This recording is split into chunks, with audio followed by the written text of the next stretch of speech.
My name is Jared James Monaco. I play guitar. My name is John Cornelius O'Callaghan the Fifth, and I sing in the band. Awesome. All right. So you guys have played the Rave a ton of times, and rumors are that it's haunted. Do you guys have any stories for us? This is our 6th time playing at the Rave. We actually were just down. There's like an underground pool underneath it and all that stuff. We were down there, and every time we've came here, we've written like the date on the wall down there, and we actually just realized that there's 5 dates before today. So, so far though, we haven't seen anything. Like a creepy... No, I'm just saying we've been here a lot of times, is what I'm saying, and we haven't seen anything crazy. But we're always looking for it. Yeah, we try to find it. We went to the roof today, and we weren't supposed to. We got yelled at. But we're always trying to. More creepy stuff has happened at the Ambassador when we've stayed there than here. So. Like what? The coffee machine turned on. I was in the shower. I was the only one. I was like really sick, and I was the only one in the room. And I got out of the shower, and the coffee pot was like on, but there was nothing in it. It was just. But it was dripping, wasn't it? It was like dripping, and like so it was crazy. I don't know. I don't know. I don't really believe in it. Yeah, but I'll believe it when I see it. I know for us, we think our dorm room is haunted. Yeah. We live a few blocks away. Our TV turns on, the remote's nowhere near us. Oh my gosh. It's creepy. Yeah. But I love it. Alright, so keeping with like the scary theme, a lot of scary stories from like Black Friday, you know, like crazy shoppers. Did you guys like experience, I don't know if you guys went out at all today, like any stories about Jared that? used to work at Best Buy. Yeah, I used to. Really? I was there this morning. About like 4 years ago, I worked at Best Buy, and I had to work on Black Friday. We had this customer come in, and he like freaked out and was like yelling at other customers because they took what he thought was supposed to be his items or whatever. And our manager was this huge guy, and he told him to calm down, and the guy wouldn't calm down. So he ended up like putting him on the ground, and he like hog-tied him with a zip tie, and like waited for the cops to come. So I've seen crazy stuff. We didn't get to go out today, but I'm kind of glad. Yeah. Well, obviously yesterday was Thanksgiving. What did you guys end up doing? We stayed in a hotel. I don't know where it was, but we actually called ahead, and they gave us like the meeting room next to our room. So we set up tables, and we ordered Boston Market. High class. We had baller. Yeah, no, but it was It's awesome. cool that they're open on Thanksgiving and that you can actually get food to feed 13 guys. That's It was, And I think we would have been happy with anything, just as we have been the past 3 years that we've been gone for Thanksgiving. it's tough to be away from your family on Thanksgiving, but I feel like we've been really fortunate to have what we have been able to accomplish the past 3 Thanksgivings that we've been gone. So Yeah. Alright, what's one thing you miss from home that you like weren't originally expecting to? Oh, the weather. yeah, As we were sitting here at Places like Frostbite. this, yeah, I second that. It's I miss the desert right about now. It's been pretty cold the past couple days. Come August, we're not going to be saying that, but Yeah. Yeah, right now. yeah. Right now, kind of Understandable. sucks. Yeah. What do you bring on tour to remind you of home? Music. That's the only thing that's the only thing that I can really bring that would kind of associate. Music. This is so cheesy. My girlfriend wrote me this letter before I left for a tour like a year and a half ago, and it stayed in my backpack. I don't really read it. It's just in there. It's just in there. You can feel it. And I know, yeah, I don't know. Alright, so you guys have come a long way from like your first tour. What was your first ever show kind of like for you guys? Like, what were you feeling? Anything interesting happen? Our first show on tour, it was actually pretty awesome. We met up with, they were kind of friends of friends at the time, in a band called Brighton, excuse me. Oops. No, I was about to say this band called. But we met up with them. It was in Virginia. It was in Richmond.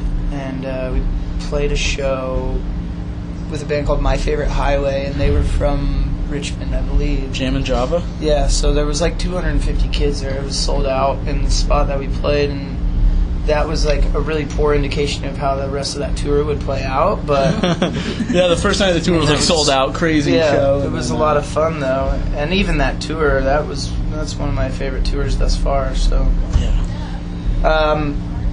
So I guess it was a false. I don't know what I'm trying to say. It wasn't. It was good. The first show was good. Quote that. It was good. It was good. Lovely. Whoa, baby, wow. All right, your pre-show ritual is kind of notorious for your fans. Just kind of describe that and how it came about, I guess. We started stomping and clapping and yelling a bunch of crazy Good. stuff. Okay. Yeah. Good start. You always want to feel like there's some sort of constant throughout all the shows that you play as a band, and I feel like everyone's mindset is in a different place depending on where we're at or what we've been up to that day. So I feel like having something that's the same every night right before we go on stage, you kind of can't help but get pulled into the situation and be ready to do the same thing that you do every night. But for us, it's just one of those energy boosting sort of things, and it's funny how kids know it. We'll hear kids like chanting it from the crowd sometimes before we come on. Alright, so your newest album, Black and White, has kind of been called like more like mature type of sound, and like the name Black and White has like a lot of different like connotations to it. But what does it mean like to you? Like, how did the title of that come about? This is kind of just like a journey record, not like the band, but like like an actual journey, like your journey through life, and as much as it might seem we have things figured out as a band, we don't really. And that's what we're trying to do right now, is trying to figure out what we want to sound like and what message we want to convey through our music. And I feel like that's what this record was. It was more of an indication that things aren't going to be like a toothpaste commercial anymore. It's not going to be pop music that's like really sugary and it's about boys kissing girls, and like it was about that when we were 18, 19 years old, and for us, I feel like we've been through, as a band and as individuals, we've been through a lot in the past couple of years, and that's really affected everything that we have to do with the creative side of making our music. And so this was more of like a stern fist kind of stern fist approach as to our music and to the content of our music, and I hope that things just continue to progress. And I hate the word mature just because it's so overplayed, and it's like, of course the next record that you make is going to sound in most cases more mature because you matured yourself. But I just think that this is but like, if the Stones were to put out an album next year, is that like their mature album? Exactly. Like, we want to make sure that we're constantly trying to get, if whatever you associate the term mature with, we're trying to get to that point. We always want that to be in front of us. So and then some. Yeah. I just think the only way that you can escape everybody's preconceptions of who you are is by taking it to a place that nobody expected, and I feel like that's where we're headed.